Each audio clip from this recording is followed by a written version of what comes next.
Thinking Aloud. Conversations on the leading edge of knowledge and discovery with psychologist Jeffrey Mishlove.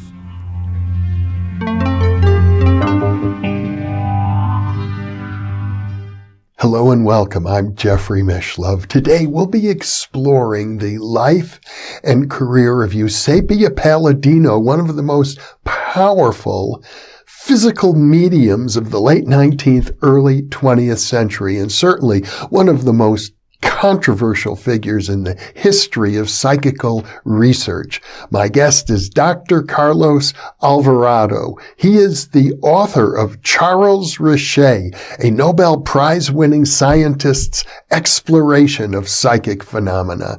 He is also the author of Getting Started in Parapsychology, and Carlos is certainly one of the world's foremost experts on the history of psychical research. Once again, this is an internet interview, and now I'll switch over to the internet video. Welcome, Carlos. It's a pleasure to be with you once again. It's my pleasure to see you again. We're going to be talking today about Eusapia Palladino. She must be certainly one of the most controversial figures in the entire history of psychical research. Yeah, that's true. She's a fascinating, controversial, and very important, I will say, in the development of early psychical research. Well, it's interesting that you say important, because I know that there are some skeptics who have written and who loudly proclaim she was caught cheating, therefore anything she does is completely irrelevant, and the psychical researchers who investigated her over a 20-year period were wasting their time and making fools of themselves. Well, I will not agree with that for several reasons. For once, I think those psychical researchers knew very well what they were doing.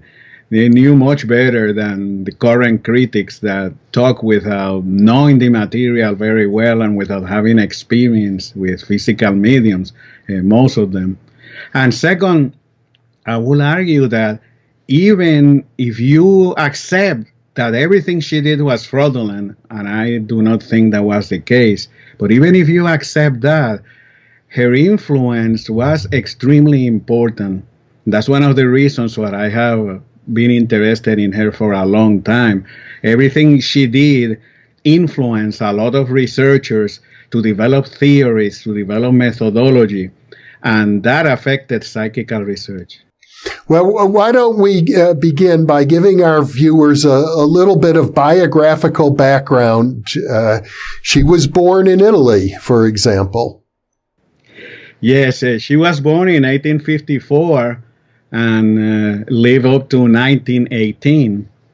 And she was very well known in Italy and outside. When she started, she was performing only in small groups in Italy.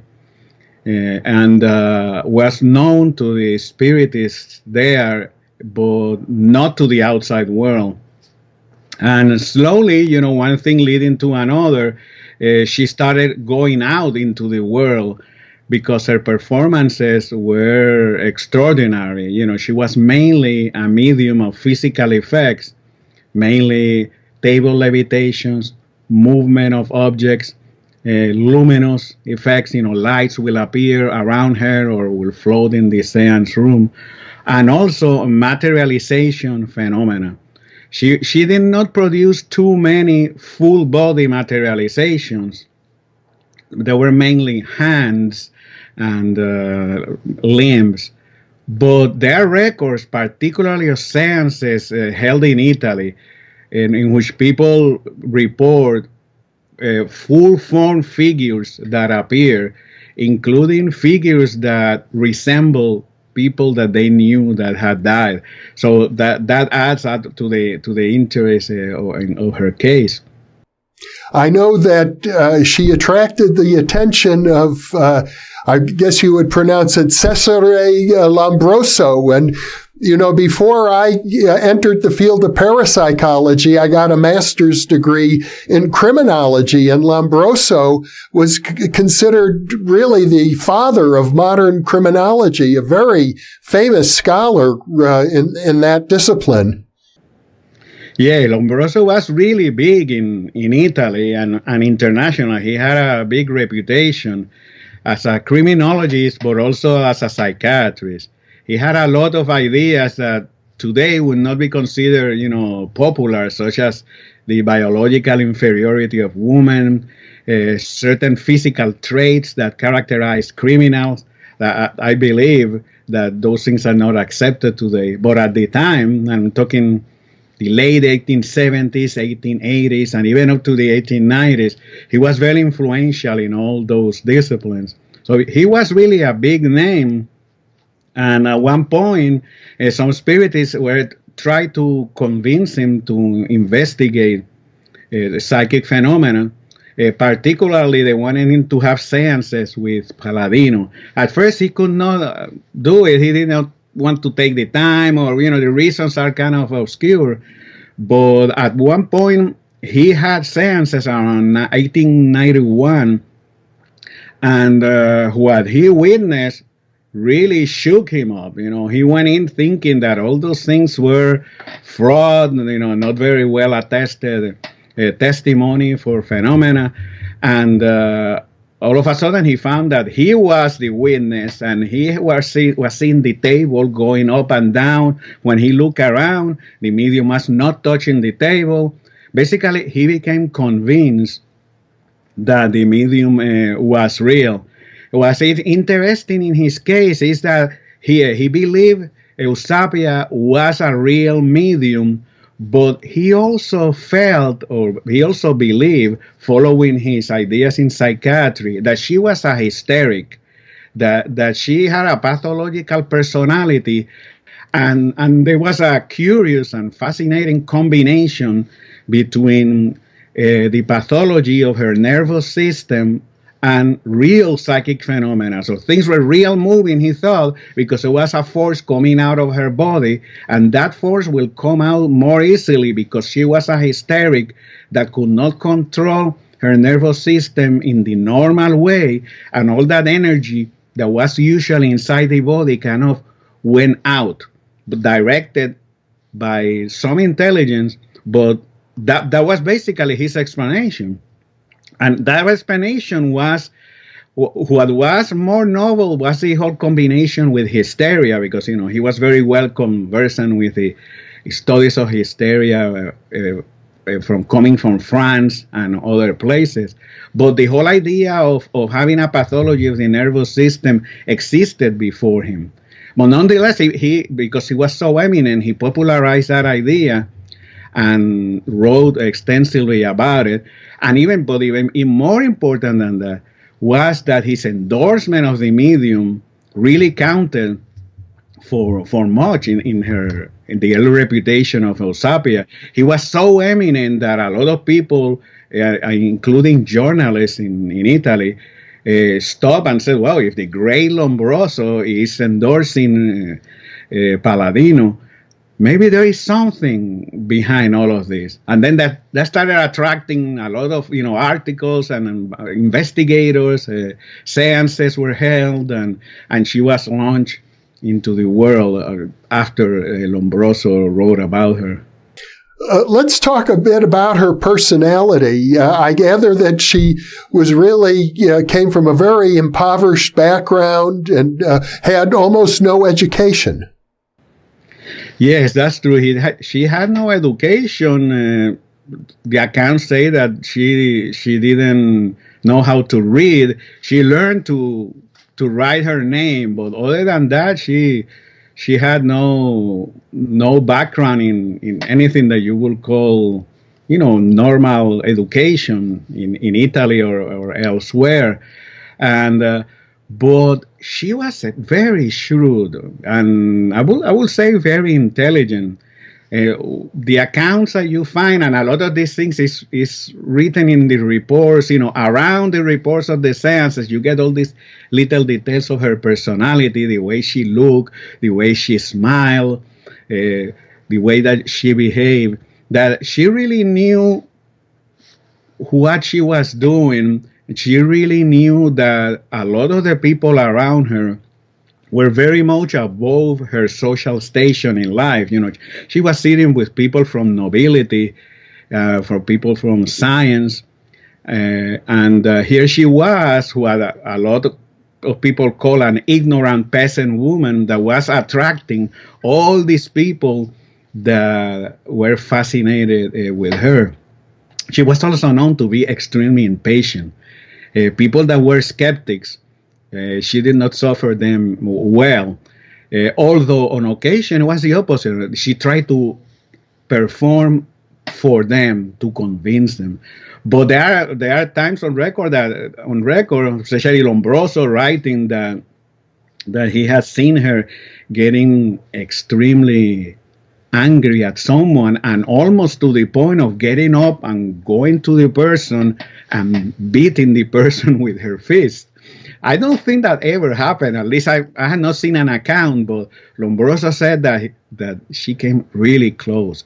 So she was very volatile, and other people say that they saw that in her emotional makeup, that sometimes, she was talking to you and all of a sudden she started crying, because she was talking about a poor orphan child that she knew, and she was moved really easily.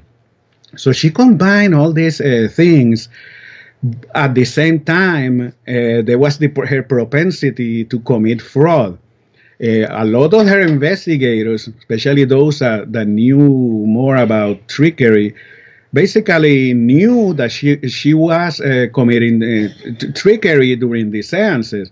Usually they were sitting on a table and people were controlling her. She had both hands controlled by someone, one hand on one side, one hand on the other. They were holding her, the hands on the table.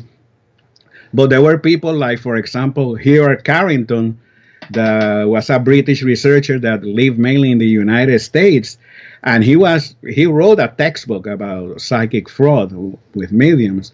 And he said he saw her on one occasion, on one of many, that she released one of her hands from control and basically moved her hand out, grabbed the curtain that was close by, and basically pulled the curtain. And of course, in semi-darkness, for some people will see, oh, the curtain moved. This is great. But it was her doing that. She will do things like that, or when she will liberate one of her hands, she will go and will, in the darkness, touch someone in the face, or tap them, or hit the table to make a sound. Simple tricks like that. But people like Carrington and many others were very careful to say, yeah, we have seen those things happening, and but we have control for those things. First, most of them said, we have seen physical effects taking place at a distance. So there is a very interesting account of Lombroso saying how he saw a piece of furniture from the other side of the room slowly coming in kind of in little jumps and approach the seance table. And here he was looking at that, having the medium in front of him and seeing that piece of furniture coming from the other side. That's one of those examples that the type of fraud that she committed, could not really explain what happened. And there were many other accounts and many other seances where they were very careful to control for those things. And nonetheless, most of the people, not all, but I will say over 95% of those that had many seances with her became convinced that there was real phenomena in the seances.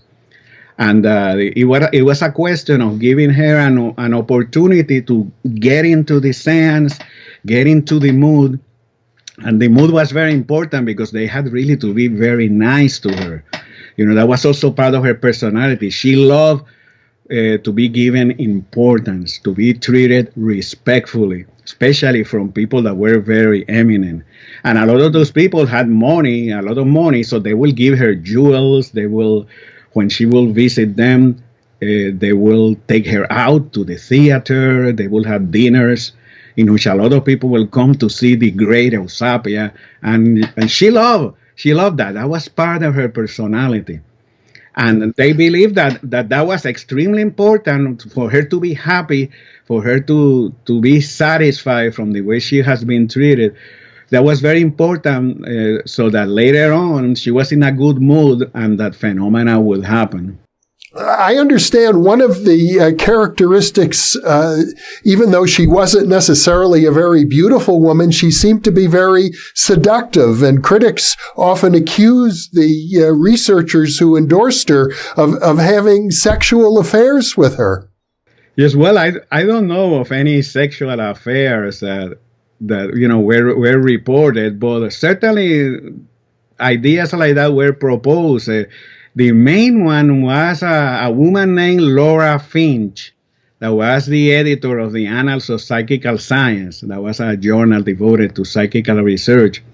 She wrote an article, was around 1909, and basically it was a very curious article because she was trying to insinuate in a soft, and then later in the article, no very soft way, much more directly that there was this sexual energy or behavior that she projected, most of her sitters being male.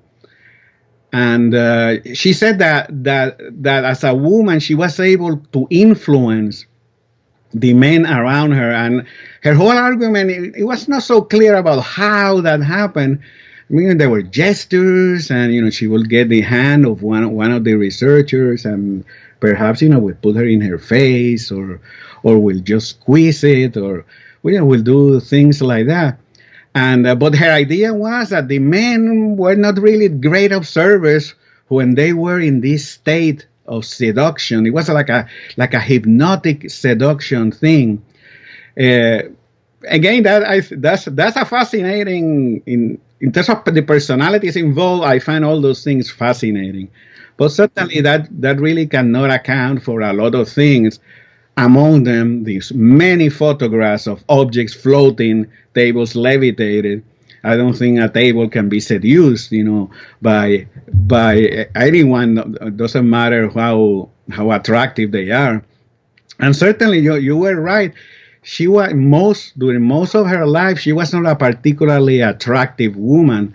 And most of her photos, with some exceptions, most of her photos, she comes out as what people will frankly say ugly. That she was ugly, not attractive. But still, she had a lot of presence. There were earlier photographs in where I will say that she looks very nice. It depends, how the biases that you bring and all that. But she had certainly a lot of personality, and she projected a very strong persona or who she was. Still, that strong persona could melt in many occasions, especially with very particular sitters that she knew. Like one of the persons that she liked a lot was Charles Richet, and we talked about him before. She really liked him, and she called him Carlo, and will talk a lot to him and respected him highly. The same with Lombroso. It was said that she called Lombroso Papa Lombroso, and that there was like a relationship of that she was being like an adopted child of Cesare Lombroso. So there were all these fascinating things happening with the investigators. But I think that all that social psychology also is very important, and certainly I think most probably affected the development of the phenomena. I don't think it can explain things via fraud and all that, just saying that people were hypnotized or seduced by her. I think that when you read the accounts and the different people that were there and the different seances, the different conditions, I think explanations like that really do not fit the facts.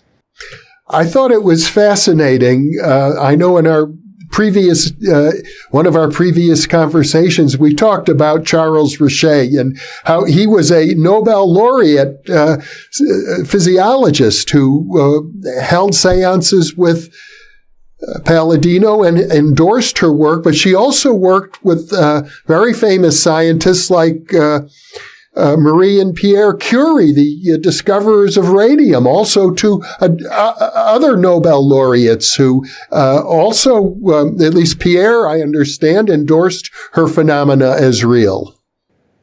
Yeah, I think both Pierre and Marie really believed that the phenomena were real.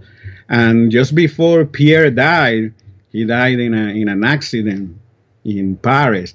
And just before he died, he was developing ideas about how to test the power behind these events. You know, at that time, almost everyone believed that to explain the phenomena that she produced, materializations, movement of objects, there had to be some type of force coming out of the body of the medium. And people speculated in different ways about the force. You know, that was Lombroso's idea. That was the idea of almost everyone that studied her in detail talk about that force. They call it nervous force, vital force. And it was conceptualized kind of like a biophysical type force, like a magnetic force, but not the same as magnetism, something peculiar to the human body, and that it could be directed either by the mind of the medium, in this case by Eusapia, or by the mind of the circle, you know, everyone being there, all their beliefs, or by discarnate spirits. And the investigators, you know, have different ideas, but most of them accepted this idea that there was this kind of biophysical force. And Pierre Curie was very interested in testing that idea, and supposedly in correspondence that I have not seen, he had ideas about what to do with it and how to move forward. And it's a shame that he did not have the opportunity, you know, of doing something further. But many others work with that concept with her. A very important figure in Italy was Enrico Morselli. Morselli was a psychiatrist that was also like Lombroso, perhaps a little less famous, but very well regarded in Italy. And he published in 1908 a 2-volume book full of reports of seances and ideas of a biopsychic force that came out from the medium. He was very anti-spiritistic, so he developed that concept to trying to put down the spiritistic model. And he was very influential among theoreticians, and he was also a friend of Eusapia and observed her from the point of view of her medical makeup. You know, he says a lot of things about her nervous system, about how she had developed at some point diabetes in her life, and supposedly that caused her death later on in 1918. So, you know, there is so much information about her, a lot of it in sources that are in French and in Italian. They're not cited so often in the English language literature about her. So that's one of the reasons why I think there is still so much about her mediumship that needs to be explored and needs to be brought into the English language. I should mention, in case some of our viewers get curious, I think you have a cat who just crossed in front of the camera. Yes, I have a cat. I'm trying to keep her out. She's not a mischievous spirit. No, it's not. It's not one of Eusapia's materializations. Well, the Society for Psychical Research in England, I gather, held some seances with her early on in her career, relatively early, if I remember correctly, 1903, and developed an official policy, I gather, that they later reversed. That they said initially, this woman is obviously a fraud. We want nothing to do with her. But then they seem to have developed a later opinion of a different nature. Yes, that's true. The Society for Psychical Research, they had like two main investigations. One took place in 1895 at Cambridge. Basically, they brought the medium over there, and they wined, and they took her out to theater. They did a lot of things for her, but those seances was really a disaster for her reputation, because they concluded that everything was either ambiguous or that there was fraud. And certainly there was fraud, as there had been before and as there was after. The SPR, being so prestigious, affected the reputation of the medium, and there were many controversies with the European researchers, many of which argue that the SPR investigation really did not consider that the medium was not a physical instrument, that the medium was a human being and needed to be treated as such. And it was not only a question of sit there, let's produce the phenomena, let's hold your hands, and that's it. That they had to have a more subtle approach, a more sensitive approach to her psychology. And it has been argued by many, by Richet, by Ochorovic, which was a Polish researcher that wrote a whole article criticizing the SPR investigation, making arguments of that sort. But the fact remains that the Cambridge investigation at that time, 1895, really put the mediumship down and affected her reputation all around. The policy came out, and they were saying, we are going to avoid mediums that have a reputation of fraud. I mean, they had done similar things before with much earlier mediums from the 1880s that they thought were suspicious. They decided we're not going to deal with them. But with Palladino, it was a more obvious, more outspoken position. Much later, well, not much later, a few years later, in 1908, they formed a commission that was formed of Everard Fielding, William Bagley, and Herbert Carrington, the well-known researcher, to investigate her again. Because, there had been so much criticism of the investigation before, and these guys were very well qualified. All of them knew a lot about trickery, about mediumistic fraud, and they went to Naples, rented some rooms in a hotel, and decided to have a series of seances that in many ways reverse the position of the SPR.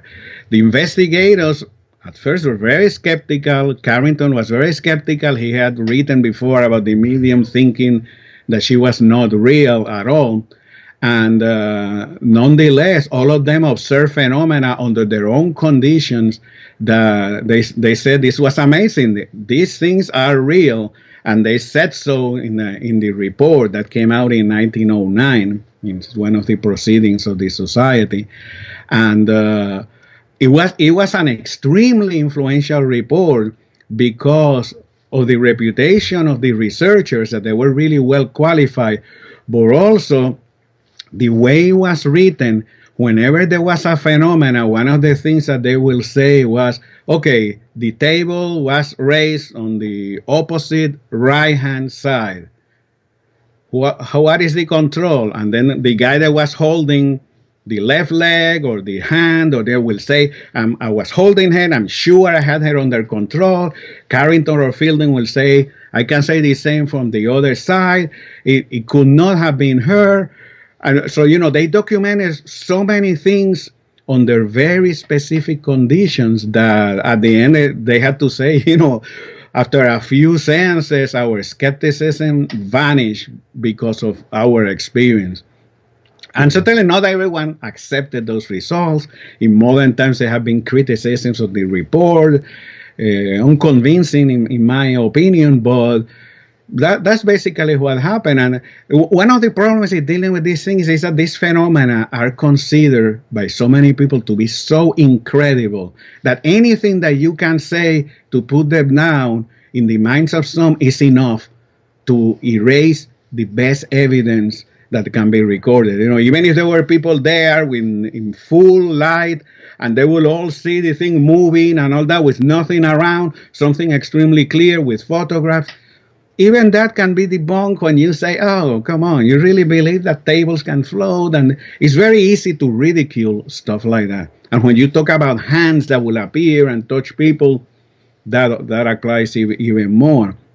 But that's one of the lessons I think cases like this bring to mind, that there are many things that are incredible that may even sound absurd, but nonetheless they happen. And it's just our lack of knowledge to explain them that makes them so incredible. And that's what a lot of people will say. Richet was one of them. Say that he will say, yeah, I know it's absurd, but nonetheless it's true. I saw it, I witnessed it. And there were so many researchers that found results with her, not only close to in the table, some of them had instruments that were affected, balances, balances not used normally to weigh things like letters or other things. She was able to affect them, and she was able to turn switches on and off. There were switches that they will have a switch that if you will turn it on one side, a light will come on. And in some seances, the switch was going click, click, back and forth, and the light was coming on and off, coming on and off. And the guy was looking at it, and there was nothing close to the switch. And nonetheless, the thing was happening.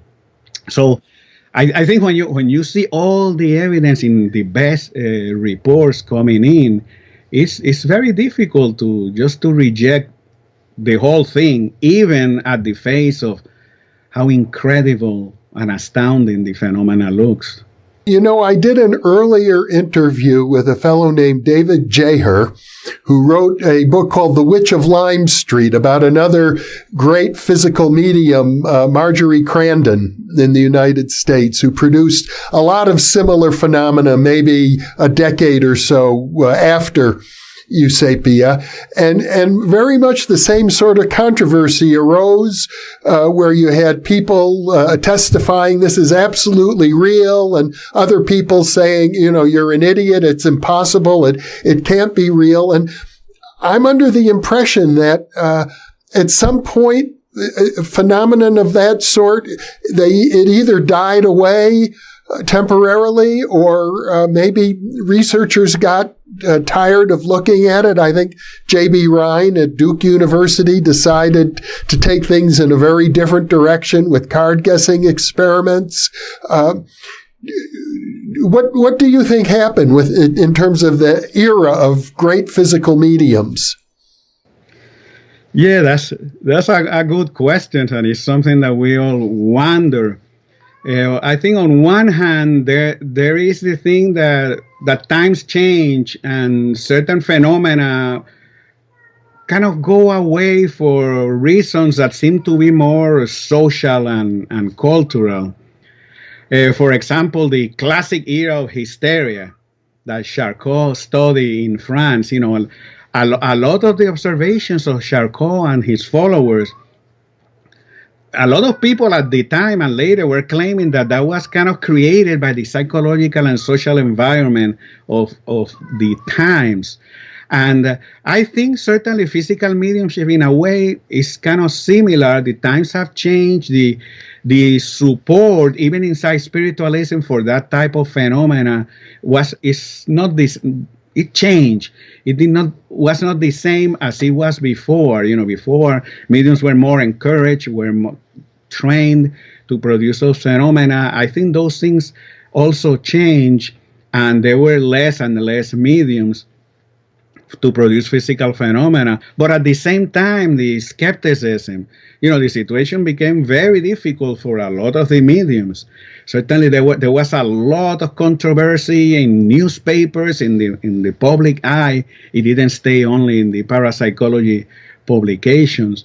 So, being a physical medium, I would assume, was difficult and was not a prestigious profession for some of them. So I think it's a combination of a lot of those events, including also the fact that I think psychical researchers themselves changed. A lot of them did not want, at the time, basically, I'm talking more about the 1920s and getting into the 30s, did not want to be associated with this controversial phenomena. And I think that's a situation that happens now.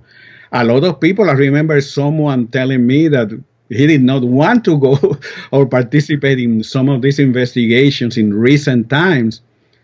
Some claims that he said, he had been invited to witness, because he says that's professional suicide. If I go in and I endorse these things, my own colleagues will put me down. It will be so difficult to support this. So I think part of that is that we are not willing or have a lot of difficulty in supporting this type of macro phenomena, especially materialization phenomena that have a history of fraud and are so incredible looking. So to make short this long reply, I think it's a combination of events. The investigators, the social cultural factors, and when you put that together, it certainly has caused this type of phenomena to be much less reported. There are still places where these things are reported, and there are cases of materializations, reported in the 30s, in the 40s, in the 50s. There are many cases from Brazil and other countries, but it's not what it used to be. There used to be a lot of physical mediums, and a lot of the main researchers, like Lombroso, like Fielding, and all the others, Richet, they were going after those cases to investigate. We don't see that now. I think most parapsychologists have changed their agenda for whatever reason. I know I had some experience with Uri Geller. People don't call him a physical medium. They call him maybe a psychokinetic subject or something along those lines. And of course, the context is completely different. But again, he's producing physical phenomenon and surrounded by just an incredible amount of controversy. Yes. That's true. It's very similar. The Geller controversy, I think, was similar to the Palladino controversy in the old days. And we forget now about Palladino, but in her days, you will find the newspapers were full of stories. Once I went into the microfilm section of a library, and I was determined to get all the coverage about Palladino published in the New York Times. Because when Palladino came to New York City, and she held seances between 1909 and 1910. And I knew there was a lot of material there. And sure enough, I sat in and I spent a few hours making photocopies. I still have those copies that I carry with me wherever I go. And the public was hearing about that. And that was only one newspaper in New York. There were many papers in New York. There were also Italian language newspapers in New York. Not to mention the French, Italian papers, from Europe, from other places. These things were really going out of psychical research circles. The world, at least the people that will read the news, knew who Eusapia Palladino was. And the thing was really, all the controversies were out there. And as always, the issue of fraud was very popular with journalists. That happened with the New York seances. There was a lot of discussions of accusations of fraud and the like, because that sells papers. That's more sensational. It brings people into the matter than just simply saying, oh yeah, phenomena happen and how interesting. That doesn't doesn't make for good news. So that's a place, to investigate a lot of the controversy, but it can get also out of hand because of all this, the need, to basically make a name for yourself as a journalist or to make an interesting story. I understand, and correct me if I'm wrong, that on occasion she actually admitted that she did commit fraud, and that I think she even said, if you don't have good controls and I can, I will. She admitted it.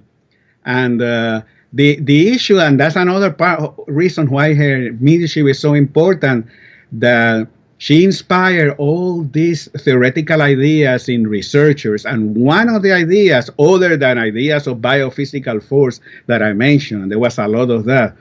But some of the ideas that she inspired were discussions of unconscious fraud. The whole idea, well, she's a medium, she falls in trance, and supposedly she had her trance was very complex with many, many gradations from very light to very deep. And the idea was when a medium is in trance, they're not responsible to what they are doing. This person that I mentioned before, Julian Ochorovic, he wrote an article, he published it in 1896, the one that was criticizing the Cambridge sittings, but a lot of the article is to support this idea of unconscious fraud. And the idea is that, yes, she commits fraud, but what happens is that she is in trance, and there are all these demands from people around. We want to see phenomena. We came here to see you perform. And she feels the need to perform. But in many moments, her organism is not willing to release the energy that is necessary for the tables to move or other things to happen. So in her mind, what she does is that she fraudulently produces phenomena. And what this guy was arguing in his article is that when she will reach with her hand and just knock on the table or do whatever with her own limb, in her mind, she was doing real telekinesis. But she could not put a difference. It was her organism was using her body to accomplish what needed to be done. Some of the times it was really the force going out, so it was a paranormal event. But other times, for her, it was the same. It was just the hand or her legs or in some other way. There are a few instances where it seems that the fraud that she committed was not that unconscious. There were things that she may have planned and may have done on purpose. But in general, her mediumship basically gave ideas to all the researchers to think about what mediumship is all about. So all these theoretical ideas, also forms of control, how to control mediumship, how to use instruments to measure all that. The mediumship of Palladino, I will say, impacted those factors greatly.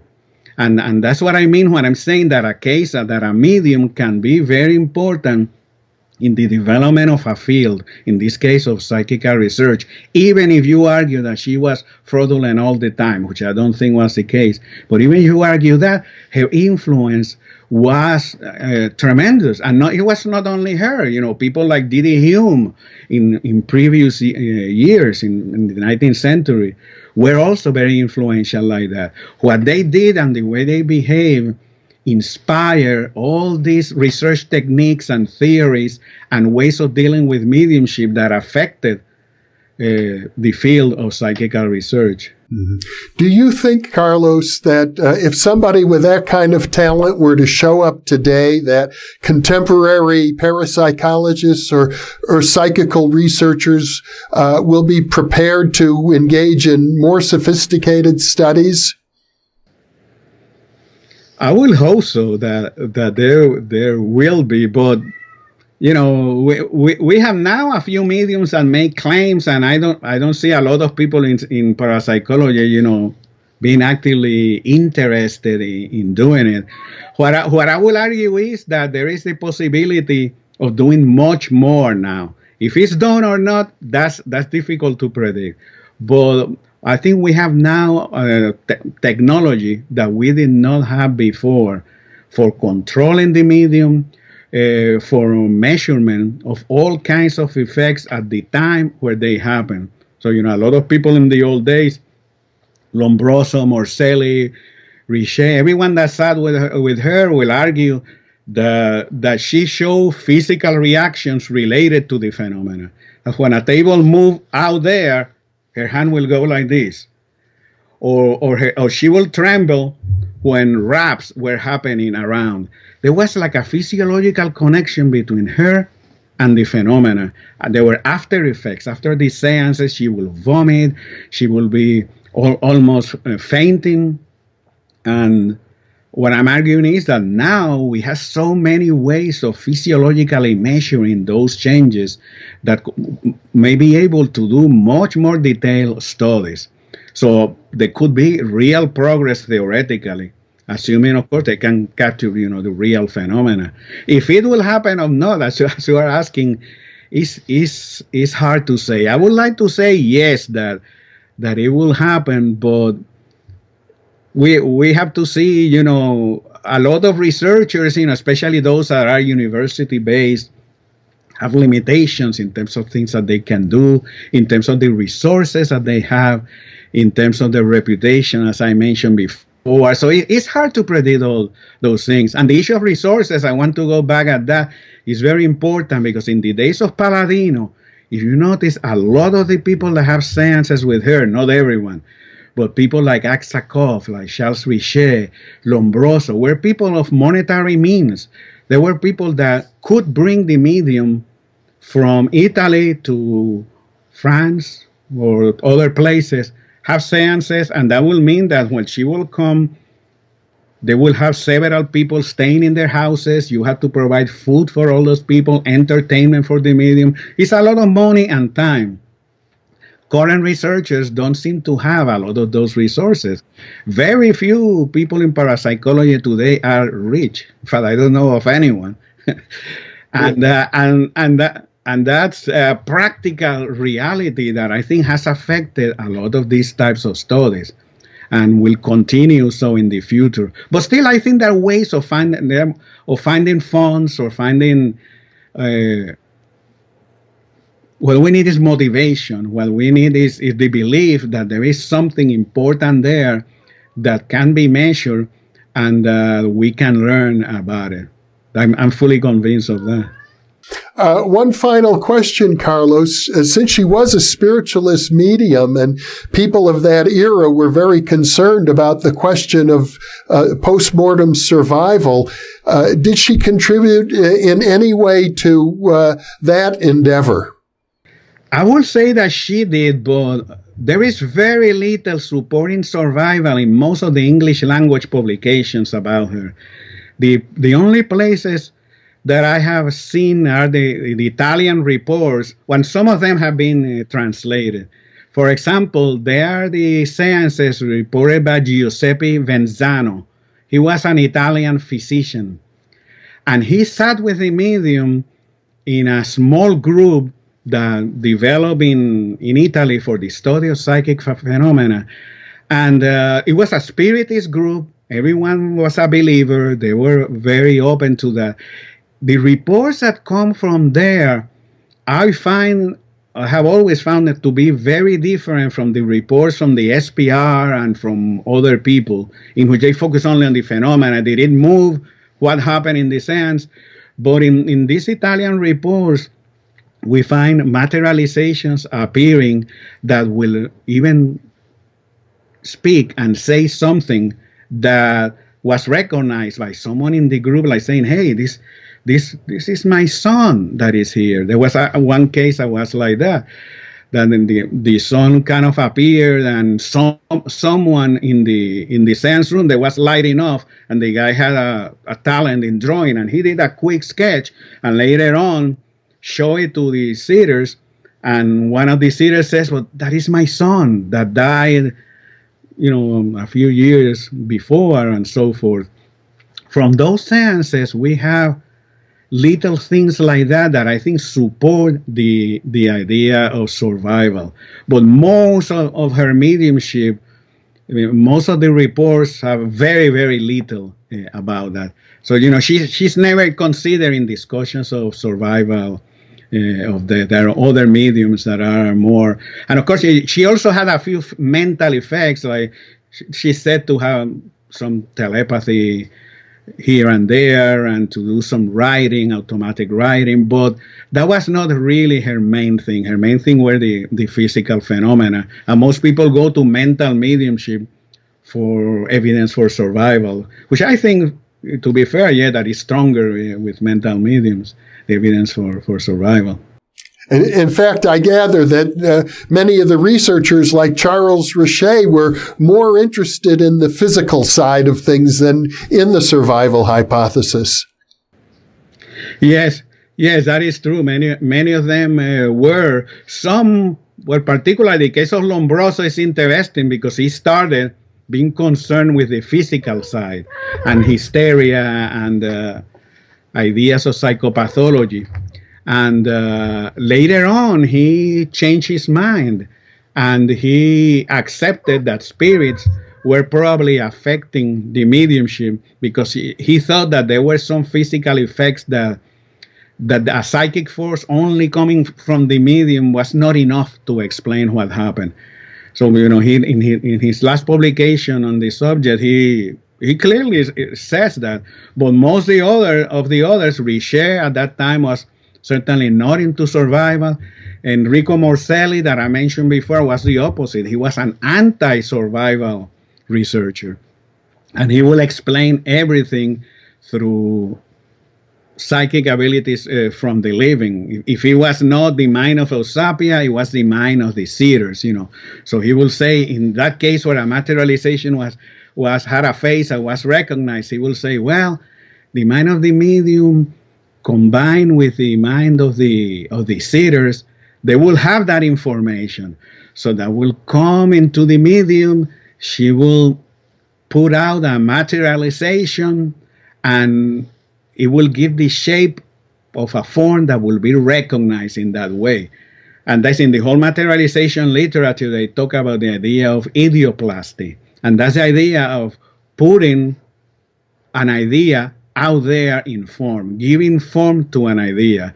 Again, we are sculpting something. That's exactly what you're doing, but in a paranormal way, this energy goes out and the idea guides it and gives the features of that are in your idea, in your mind of a person, into the form that gets materialized. And ideas like that, get moved from one side to the other. Spiritists will argue, no, the spirits are the ones that provide the idea, provide the identity. And the arguments goes back and forth, as it still happens today in the survival issue. Mm-hmm. Well, Carlos Alvarado, once again, a fascinating discussion. I really appreciate your sensitivity to the nuances and the complexities of this research and your historical perspective that it's so important that we don't lose the knowledge that was gained 100 years ago. We need to bring it forward because who knows if something very similar will manifest itself next year. That is true. I guess if we're prepared, we can recognize the importance, make the connections, and try to move forward. Well, you're doing a very important work, I think, in keeping these events alive in the memories of researchers today and in the memories of our viewers. So thank you so much for being with me, Carlos. My pleasure. Thank you.